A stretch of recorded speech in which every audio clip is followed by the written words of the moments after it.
आज के वीडियो में अब हम अध्ययन करेंगे उदासीन वक्र की प्रकृति, नेचर, गुण, प्रॉपर्टीज, विशेषताएं, कैरेक्टरिस्टिक्स। यानी उदासीन वक्र की प्रकृति, गुण या विशेषताएं क्या होती है। तो उदासीन वक्र की पहली विशेषता होती है कि उदासीन वक्र पर स्थित प्रत्येक बिंदु पर कितनी वस्तुओं का संयोग होता है? 2। उदासीन वक्र पर स्थित प्रत्येक बिंदु पर 2 वस्तुओं का संयोग होता है जो समान संतुष्टि के क्या होते हैं? परिचायक होते हैं। मैंने आपको बताया था बेटा कि उदासीन वक्र पर स्थित प्रत्येक बिंदु 2 वस्तुओं का संयोग दर्शाते हैं और उसको मिलने वाली संतुष्टि भी क्या होती है? समान। तो पहली विशेषता उभरकर अपने पास में आती है कि उदासीन वक्र पर स्थित प्रत्येक बिंदु पर 2 वस्तुओं का संयोग होता है जो समान संतुष्टि के क्या होते हैं? परिचायक। आपके सामने ये आईसी उदासीन वक्र है बेटा, ए बी सी डी बिंदु है। तो IC1 पर अगर बी बिंदु देखें तो कितनी वस्तुओं का संयोग? x और y। तो IC पर x प्लस y का संयोग होता है बेटा। और अब चाहे बिंदु A हो, चाहे B हो, चाहे C हो, चाहे D हो, यानी IC पर स्थित प्रत्येक बिंदु समान संतुष्टि के क्या होते हैं? परिचायक। संतुष्टि A से जो मिलेगी वही B से मिलेगी, वही C से मिलेगी, वही D से। तो पहली विशेषता, पहला गुण IC का होता है बेटा कि उदासीन वक्र पर स्थित प्रत्येक बिंदु पर 2 वस्तुओं का संयोग होता है जो समान संतुष्टि के परिचायक होते हैं। विशेषता नंबर 2 ले अपन तो तटस्थ वक्र रेखाओं का ढाल। तटस्थ वक्र रेखाओं का ढाल ऊपर बाएं से नीचे दाईं ओर या ऋणात्मक ढाल वाले होते हैं। इसका प्रमुख कारण क्या है? इसका प्रमुख कारण है कि उदासीन वक्र पर स्थित प्रत्येक बिंदु पर कौन सी संतुष्टि प्रदर्शित करनी? समान संतुष्टि। और समान संतुष्टि तभी प्रदर्शित हो पाएगी, तभी संभव है जब एक वस्तु की मात्रा में क्या हो बेटा? वृद्धि, और दूसरी वस्तु की मात्रा में क्या हो बेटा? कमी। तो एक वस्तु की मात्रा में वृद्धि होने के साथ साथ दूसरी वस्तु की मात्रा में कमी या त्याग होने के कारण और समान संतुष्टि को बनाए रखने के कारण, याद रहे बेटा कि तटस्थ वक्र रेखाओं का ढाल ऊपर बाएं से नीचे दाएं की ओर ऋणात्मक ढाल वाला होता है। इसका प्रमुख कारण क्या है कि उदासीन वक्र पर स्थित प्रत्येक बिंदु से समान संतुष्टि की प्राप्ति करनी है, और समान संतुष्टि की प्राप्ति तभी संभव है जब एक वस्तु की मात्रा में क्या हो बेटा? वृद्धि, और दूसरी वस्तु की मात्रा में क्या हो? कमी। इसीलिए उदासीन वक्र का ढाल ऊपर बाएं से नीचे दाहिनी ओर या ऋणात्मक ढाल वाला होता है। ये धनात्मक ढाल वाले या O अक्ष के समानांतर या O अक्ष के क्षैतिज कभी नहीं हो सकते। यानी ये ऊर्ध्वाधर नहीं हो सकते, समानांतर नहीं हो सकता और लंबवत भी नहीं हो। तो उदासीन वक्र ऊपर बाएं से नीचे दाएं ऋणात्मक ढाल वाले होते हैं। इसका प्रमुख कारण मैंने बताया था कि समान संतुष्टि के लिए एक वस्तु की मात्रा में वृद्धि के साथ दूसरी वस्तु की मात्रा में कमी करते हैं, और कमी वाली दर को MRS सीमांत प्रतिस्थापन दर कहते हैं, जो लगातार क्या होती? घटती है। लेकिन उदासीन वक्र नीचे बाएं से ऊपर दाएं यानी ऊर्ध्वाधर ढाल वाले, O अक्ष के क्षैतिज या समानांतर या Y अक्ष के समानांतर या लंबवत कभी नहीं हो सकते। क्यों नहीं हो सकते? इसका प्रमुख कारण देखिए, अगर नीचे बाएं से ऊपर दाईं ओर या ऊर्ध्वाधर हुए तो A बिंदु IC1 है, और IC1 पर A बिंदु पर X और Y का संयोग है, जबकि B बिंदु पर X1 और Y1 का संयोग है। A पर X प्लस Y का संयोग है, जबकि B बिंदु पर X1 प्लस Y1 का संयोग है। A बिंदु से ज़्यादा संतुष्टि मिलती किस पर? B पर। तो उपभोक्ता A की जगह किसको पसंद करेगा? B को करेगा। जबकि उदासीन वक्र पर प्रत्येक बिंदु से कौन सी संतुष्टि मिलनी चाहिए? समान संतुष्टि। यहाँ पर समान संतुष्टि नहीं है, अतः उदासीन वक्र नीचे बाएं से ऊपर दाईं ओर या ऊर्ध्वाधर नहीं हो सकते। अगर उदासीन वक्र को O अक्ष के समानांतर ले या क्षैतिज ले, तब भी देखिए बेटा कि IC1 पर 2 बिंदु हैं, A और B बिंदु। A बिंदु पर देखिए तो X और Y का संयोग है, और B बिंदु पर ले तो X1 यानी X की मात्रा ज़्यादा है, X1 Y का संयोग है। यानी A बिंदु पर X और Y का संयोग और B बिंदु पर X1 और Y का संयोग है। A बिंदु से ज़्यादा संतुष्टि किस पर? B बिंदु पर। जबकि उदासीन वक्र क्या कहता है कि उदासीन वक्र पर स्थित प्रत्येक बिंदु से समान संतुष्टि की प्राप्ति होती है। तो ये भी संभव नहीं है, यानी O अक्ष के क्षैतिज या समानांतर भी नहीं हो सकते। अगर हम Y अक्ष के समानांतर ले या हम लंबवत ले, ऐसा भी संभव नहीं हो सकता। क्यों? क्योंकि देखिए बेटा IC1 पर 2 बिंदु हैं, A और B बिंदु। A बिंदु पर X और Y का संयोग है, जबकि B बिंदु पर X और Y 1 का संयोग है।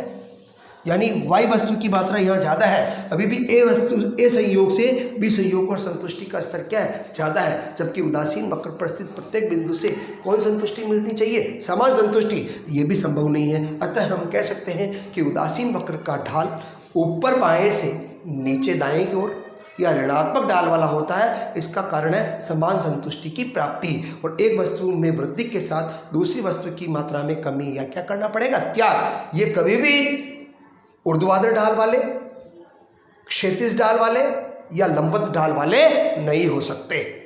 तीसरी महत्वपूर्ण विशेषता लेकर आते हैं कि उदासीन वक्र मूल बिंदु के अचल, उत्तल, अधोगामी या उन्नतोदर कॉन्वेक्स CONVEX कॉन्वेक्स होते हैं। उन्नतोदर बहुत इंपॉर्टेंट वर्ड है बेटा। तो उदासीन वक्र मूल बिंदु के प्रति उन्नतोदर होते हैं। देखिए बेटा, इसका प्रमुख कारण क्या है कि उदासीन वक्र पर प्रत्येक बिंदु से संतुष्टि का स्तर कौन सा रखना है, समान रखना है। और समान संतुष्टि के लिए एक वस्तु की मात्रा में जब वृद्धि करते हैं तो दूसरी वस्तु की मात्रा में हमें क्या करना पड़ेगा, कमी या त्याग करना पड़ेगा। तो एक बार समान संतुष्टि के लिए एक वस्तु की मात्रा में वृद्धि के साथ दूसरी वस्तु की मात्रा में कमी या त्याग करते हैं, और त्यागी जाने वाली दर को हमेशा क्या कहते हैं, MRS, सीमांत प्रतिस्थापन दर। और सीमांत उदासीन वक्र में सीमांत प्रतिस्थापन दर लगातार क्या होती है, घटती जाती है। उदासीन वक्र में सीमांत प्रतिस्थापन दर लगातार क्या होती है, घटती जाती है। और घटती MRS के कारण, ये देखिए MRS, ए से बिंदु पर, बी से सी पर, सी से डी पर, डी से ई पर MRS लगातार क्या हो रही, घट रही है। तो घटती MRS के कारण उदासीन वक्र मूल बिंदु के प्रति उन्नतोदर या कॉन्वेक्स होते हैं। लेकिन हमें कोई स्पेशल कहते कि अगर MRS बढ़ती हुई हो, अगर MRS बढ़ती हुई होती तो उदासीन वक्र नतोदर हो जाते, कॉन्वेक्स हो जाते, जो कदापि संभव नहीं है। लेकिन अगर कोई एक स्पेशल केस है जो हम आगे बात करेंगे कि यदि MRS सतत होती, MRS स्थिर होती 1:1, 2:2, 3:3, यानी MRS अगर सतत या स्थिर होती तो उदासीन वक्र सरल रेखा में, सीधी रेखा में या 45 डिग्री का कोण लिए हुए होती। लेकिन उदासीन वक्र की प्रकृति होती है, उदासीन वक्र का नेचर होता है, उदासीन वक्र का गुण होता है, उदासीन वक्र की विशेषता होती है कि उदासीन वक्र मूल बिंदु के उन्नतोदर होते हैं। इसका प्रमुख कारण है घटती MRS, घटती हुई सीमांत प्रतिस्थापन दर के कारण उदासीन वक्र मूल बिंदु के प्रति उन्नतोदर होते हैं। चौथी विशेषता ले सकते हैं अपन कि एक उपभोक्ता के लिए दो वस्तुओं के विभिन्न संयोगों के कई प्रकार के तटस्थता वक्र रेखाएं हो सकती है। जैसा कि मैंने पहले आपको बताया था कि उदासीन वक्र के समूह को क्या कहते हैं, उदासीन मानचित्र। यानी एक उपभोक्ता के विभिन्न पसंदगियाँ अलग अलग हो सकती है, विभिन्न संयोगों के कई तटस्थता वक्र रेखाएं हो सकती है। और अगर विभिन्न तटस्थता वक्र रेखाओं को एक ही रेखा चित्र में प्रदर्शित कर दिया जाए तो उसे हम क्या कहते हैं, उदासीन मानचित्र। जैसा कि मैंने पहले आपको बता रखा है कि उदासीन मानचित्र किसे कहते हैं, उदासीन वक्रों के समूह को, उदासीन वक्र के परिवार को, उदासीन वक्र के संग्रह को उदासीन मानचित्र कहते हैं। तो एक विशेषता हमारे सामने आई कि एक उपभोक्ता के लिए दो वस्तुओं के विभिन्न संयोगों के कई तटस्थता वक्र रेखाएं हो सकती है, जिसे हम क्या कहते हैं, उदासीन मानचित्र। तो पहली विशेषता मैंने आपको बताई कि दो वस्तुओं का संयोग जो समान संतुष्टि के परिचायक होते हैं। दूसरी विशेषता, इसका ढाल, उदासीन वक्र का ढाल ऊपर बाएं से नीचे दाएं या ऋणात्मक ढाल वाला होता है। तीसरी विशेषता मैंने आपको बताई कि उदासीन वक्र मूल बिंदु के प्रति उन्नतोदर होते हैं। और चौथी कि एक उपभोक्ता के लिए दो वस्तुओं के विभिन्न संयोगों के कई तटस्थता वक्र रेखाएं हो सकती है, जिसे हम उदासीन मानचित्र कहते हैं। पांचवी विशेषता उभर कर आती है बेटा कि एक ऊंचा उदासीन वक्र अधिकतम संतुष्टि का परिचायक होता है। यानी उदासीन वक्र उद्भव बिंदु से जो जो दाहिनी ओर दूर होता चला जाता है, संतुष्टि का स्तर भी बढ़ता चला जाता है। जैसा कि चित्र में देखो बेटा, IC1 और IC2 पर A बिंदु और B बिंदु है। IC1 पर A बिंदु पर X और Y का संयोग है, जबकि IC2 पर B बिंदु पर X1 और Y1 का संयोग है।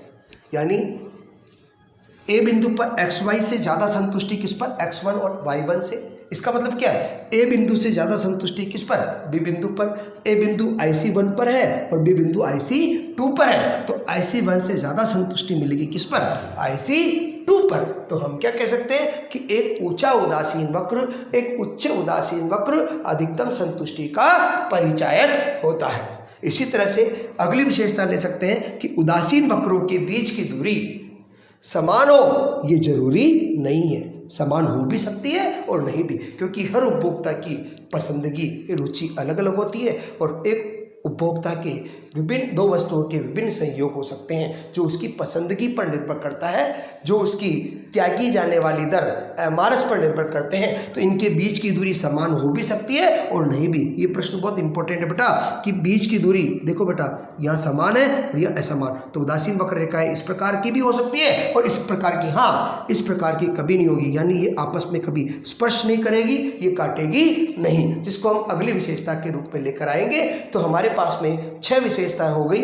दो वस्तुओं का संयोग जो समान संतुष्टि का परिचय, ढाल ऊपर बाएं से नीचे दाएं ऋणात्मक ढाल, मूल बिंदु के प्रति उन्नतोत्तर होते हैं, उदासीन मानचित्र यानी उदासीन वक्र का समूह होता है, परिवार होता है, एक ऊंचा उदासीन वक्र अधिकतम संतुष्टि का परिचायक होता है। छठी विशेषता उदासीन वक्रों के बीच की दूरी समान हो, ये जरूरी नहीं है। जैसा कि पिछली विशेषता में मैंने बताया था कि उदासीन वक्रों के बीच की दूरी समान हो, ये जरूरी नहीं, बीच में अंतर थोड़ा बहुत हो सकता है, लेकिन आपस में कभी एक दूसरे को काटती नहीं है। तो 7वीं विशेषता हम लेकर चलते हैं कि तटस्थ वक्र रेखाएं, उदासीन वक्र रेखाएं एक दूसरे को काटती नहीं। अगर जिस बिंदु पर काटेंगी वहाँ पर दोनों से संतुष्टि क्या होगा, दोनों वक्रों से IC1 से और IC2 से संतुष्टि का स्तर क्या होगा? समान। जबकि हमारी पुरानी विशेषता क्या है, पुरानी मान्यता क्या है कि एक ऊंचा उदासीन वक्र अधिकतम संतुष्टि का परिचायक होता है, जबकि IC1 और IC2 पर एक बिंदु जब काट रही है वहाँ संतुष्टि का स्तर क्या है? समान है। तो ऐसा कभी संभव नहीं है। इसको इस तरह से भी देख सकते हैं कि देखिए बेटा IC1 पर हमारे पास में A और C बिंदु है, IC1 पर A और तथा C बिंदु है। तो A बिंदु से हमें क्या मिल रहा है? OPX और ORX, OPX और ORY, और C बिंदु से हमें क्या मिल रहा है बेटा? OTY और OQX, यानी OQX और OTY। इसलिए A और C बिंदु बराबर है क्योंकि IC1 पर स्थित है। अब IC2 पर ले, A और B बिंदु 2 है, दोनों बराबर होने चाहिए। तो A बिंदु से हमें OPX और ORX, ORY, और इसी तरह से इस B बिंदु से OQX और OSY मिल रहा है। इसका मतलब कि A बिंदु से OPX और ORY IC1 पर, और IC2 पर भी A बिंदु OPX और ORY दोनों बराबर है। यदि दोनों बिंदु से A और B बराबर है तो C और B बिंदु से संतुष्टि का स्तर क्या होना चाहिए? समान होना चाहिए। तो C बिंदु पर हमें क्या मिल रहा है? OX प्लस OTY और OQX प्लस OSY। OQ से OQ तो सेम है, लेकिन यहाँ देखिए ये दोनों अलग अलग है, यानी जबकि अगर A बिंदु से संतुष्टि का स्तर समान है तो B और C से भी क्या होना है? समान होना चाहिए। जबकि यहाँ देखें तो B बिंदु से ज़्यादा संतुष्टि मिल रही है, B बिंदु से ज़्यादा संतुष्टि मिल रही है किसे? C से। इसका मतलब क्या है कि B और C से समान संतुष्टि नहीं है। इसीलिए कह सकते हैं कि ऊंचा IC1 से ज़्यादा संतुष्टि किस पर? IC2 पर। अतः उदासीन वक्र आपस में कभी एक दूसरे को काट नहीं सकते। अगर जिस बिंदु पर काटेंगे वहाँ पर दोनों वक्रों से संतुष्टि का स्तर क्या होगा? समान। जबकि हमारी एक विशेषता है, हमारी एक मान्यता है कि IC1 से ज़्यादा संतुष्टि मिलती है किस पर? IC2 पर, जिसको मैंने रेखा चित्र के माध्यम से भी IC1 पर A और IC2 पर भी A बिंदु से संतुष्टि का स्तर समान है। यहाँ पर C और B बिंदु भी समान होने चाहिए, जबकि C और B बिंदु से मिलने वाली संतुष्टि समान नहीं है। यहाँ पर B बिंदु से संतुष्टि का स्तर ज़्यादा है, किसे? C से। तो हम कह सकते हैं कि उदासीन वक्र कभी आपस में एक दूसरे को काटते नहीं हैं। विशेषता नंबर 8 में हम लेकर चलते हैं कि उदासीन वक्र अपने अक्ष को कभी छूते नहीं है, यानी एक्स एक्सिस और वाई एक्सिस को कभी टच नहीं करेंगे। यानी उदासीन वक्र अपने अक्ष को कभी छूते नहीं है। जैसा कि चित्र में अगर देखें IC1 पर A बिंदु है, तो IC1 पर A बिंदु पर x वस्तु की y वस्तु की तो इतनी मात्रा है, OA है, लेकिन x वस्तु की मात्रा क्या बेटा? 0 है। x वस्तु की मात्रा क्या बेटा? 0 है, जो कदापि संभव नहीं है, क्योंकि उदासीन वक्र पर कितनी वस्तुओं का संयोग होता है? 2 वस्तुओं का, जबकि IC1 पर A बिंदु पर एक वस्तु का संयोगी है। इसी तरह से अगर मैं IC2 पर बी बिंदु लूँ तो यहाँ पर x वस्तु की मात्रा तो है, OP है, लेकिन y वस्तु की मात्रा क्या बेटा 0 है, जो कभी संभव नहीं है, क्योंकि उदासीन वक्र पर स्थित प्रत्येक बिंदु पर कितनी वस्तुओं का संयोग होना चाहिए, 2 वस्तुओं का। लेकिन अगर वो अपने अक्ष को छू जाते हैं तो वहाँ पर एक वस्तु का संयोग ही रह जाता है, एक वस्तु की मात्रा 0 हो जाती है, जो कदापि संभव नहीं होता है। अतः हम कह सकते हैं कि उदासीन वक्र अपने अक्ष को कभी छूते नहीं है। उदासीन वक्र की 90वीं विशेषता जो बहुत इंपॉर्टेंट है बेटा, जो RS लेवल तक इस क्वेश्चन को देते हैं कि उदासीन वक्र का ढाल, उदासीन वक्र की प्रवणता, उदासीन वक्र की अवतलता। ये देखिए बेटा, ये उदासीन वक्र, इसका जो ढाल है, इसकी जो अवतलता है, इसकी जो प्रवणता है, ये किस पर निर्भर करती है। जैसी MRS होगी, MRS जो जिस प्रकार की होगी, त्यागने की दर जैसी होगी, उदासीन वक्र का ढाल भी उसी प्रकार का होगा। तो ये प्रश्न बहुत ही इंपॉर्टेंट है बेटा कि उदासीन वक्र का ढाल, उदासीन वक्र की प्रवणता, उदासीन वक्र की अवतलता किस पर निर्भर करती है। तो उदासीन वक्र की ढाल, प्रवणता, अवतलता घटती सीमांत प्रतिस्थापन दर, मार्जिनल रेट ऑफ सब्स्टिट्यूशन पर निर्भर करती है। तो कुल 9 विशेषताएं हो चुकी है। पहली, 2 वस्तुओं का संयोग समान संतुष्टि की प्राप्ति। दूसरी, ढाल ऊपर बाएं से नीचे दाएं ऋणात्मक ढाल। तीसरी, मूल बिंदु के प्रति उन्नतोत्तर होते हैं। चौथी, उदासीन वक्र का समूह उदासीन मानचित्र कहलाता है। पांचवी, एक ऊंचा उदासीन वक्र अधिकतम संतुष्टि का क्या होता है, परिचायक होता है। छठी, उदासीन वक्र के बीच की दूरी समान हो ये जरूरी नहीं है। सातवीं, उदासीन वक्रों के बीच की दूरी आपस में एक दूसरे को कभी काटते नहीं है। आठवीं, उदासीन वक्र अपने अक्ष को कभी छूते नहीं है। और 9वीं, उदासीन वक्र का ढाल, प्रवणता, अवतलता घटती MRS पर निर्भर करती है। लेकिन कुछ विशेष परिस्थितियों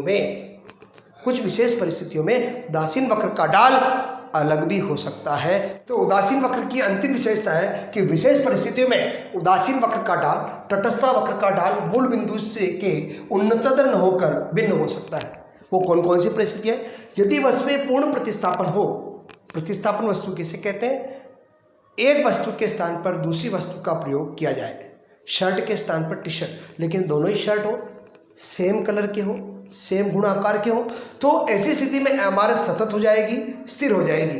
यानी एक त्याग किया, एक की प्राप्ति, 2 का त्याग किया, 2 की प्राप्ति। यानी MRS जो है वो हमेशा सतत का मतलब है 1:2 क्या हो जाएगी, 1 हो जाएगी। तो वस्तुएं यदि पूर्ण प्रतिस्थापन हो तो MRS सतत या स्थिर हो जाती है। तो ऐसी स्थिति में उदासीन वक्र का ढाल उन्नतोत्तर न होकर 45 डिग्री, सरल रेखा या आयताकार परिवलय में हो जाता है। बहुत इंपॉर्टेंट क्वेश्चन है कि यदि वस्तुएं पूर्ण प्रतिस्थापन हो तो MRS कैसी होगी, सीमांत प्रतिस्थापन दर सतत या स्थिर हो जाती है। ऐसी स्थिति में उदासीन वक्र का आकार 45 डिग्री सरल रेखा या आयताकार परिवलय में होता है। दूसरा, अगर वस्तुएं पूर्ण पूरक हो, पूरक वस्तु का मतलब है 2 वस्तुओं का एक साथ प्रयोग, जैसे कार के साथ पेट्रोल। अगर कार को हमने बेच दिया तो पेट्रोल चाहिए ही नहीं, तो एक वस्तु हटी, दूसरी वस्तु की मात्रा क्या हो जाती है, 0। एक वस्तु हटी, दूसरी वस्तु की मात्रा क्या हो जाती है, 0। तो यदि वस्तुएं पूर्ण पूरक हो तो MRS 1:2 क्या हो जाएगी, 0। तो ऐसी परिस्थिति में उदासीन वक्र का ढाल आकार उन्नतोत्तर न होकर 90 डिग्री, समकोण L आकार में होता है। ये इंपॉर्टेंट क्वेश्चन है, बहुत बार आया हुआ क्वेश्चन है कि यदि वस्तुएं पूर्ण पूरक हो तो उदासीन वक्र का ढाल L आकार में होता है, समकोण होता है या 90 डिग्री। और इसी तरह से एक जो काल्पनिक है कि कुछ विशेष परिस्थितियों में कभी कभी उदासीन वक्र गोलाकार हो सकते हैं। वे कब? जब एक वस्तु की मात्रा बढ़ाई जाए और उसे ऋणात्मक संतुष्टि मिले, और एक वस्तु की मात्रा बढ़ाई जाए तो उसे धनात्मक संतुष्टि मिले। तो ऋणात्मक और धनात्मक संतुष्टि जब आपस में बराबर हो जाती है तो ये गोलाकार भी हो सकते हैं। यानी एक वस्तु से धनात्मक और दूसरी वस्तु से ऋणात्मक उपयोगिता प्राप्त होने पर ये गोलाकार हो सकते हैं। तो ये 3 इंपॉर्टेंट है बेटा। यदि विशेष परिस्थिति में उदासीन वक्र का ढाल मूल बिंदु के उन्नतोत्तर न होकर भिन्न हो सकता है। कब? जब वस्तुएं पूर्ण प्रतिस्थापन हो तो उदासीन वक्र 45 डिग्री सरल रेखा में होगा, आयताकार परिवलय में होगा। ऐसी स्थिति में MRS सतत या स्थिर होगी। यदि वस्तुएं पूर्ण पूरक हो तो उदासीन वक्र का आकार 90 डिग्री, समकोण या L आकार में होगा। MRS 1:0 होगी। और यदि एक वस्तु की मात्रा में वृद्धि के साथ धनात्मक संतुष्टि और दूसरी वस्तु की मात्रा में वृद्धि के साथ ऋणात्मक संतुष्टि की प्राप्ति हो तो ऐसी स्थिति में उदासीन वक्र गोलाकार भी हो सकते हैं। इस प्रकार हमारा एक इम्पोर्टेंट पॉइंट उदासीन वक्र की मैंने यहाँ 10 विशेषताएं बताई। पहली, दो वस्तुओं का संयोग जो समान संतुष्टि की प्राप्ति देता है। दूसरी, ढाल ऊपर बाएं से नीचे दाएं ऋणात्मक ढाल वाला होता है। तीसरी, ये मूल बिंदु के उन्नततर होते हैं। चौथी, उदासीन वक्र के समूह को उदासीन मानचित्र कहते हैं। पांचवी, एक ऊंचा उदासीन वक्र अधिकतम संतुष्टि का परिचायक होता है। छठी, उदासीन वक्रों के बीच की दूरी समान हो ये जरूरी नहीं है। साथ ही उदासीन वक्र आपस में कभी एक दूसरे को काटते नहीं है। आठवीं, उदासीन वक्र अपने अक्ष को कभी छूते नहीं है। नवीं, जो बहुत इंपॉर्टेंट है बेटा, कि उदासीन वक्र का ढाल, प्रवणता, अवतलता घटती एमआरएस पर निर्भर करती है। और 10वीं आपकी बेटा, विशेष परिस्थिति में उदासीन वक्र मूल बिंदु के उन्नततर न होकर 45 डिग्री सरल रेखा में, एल आकार में या गोलाकार भी हो सकते हैं।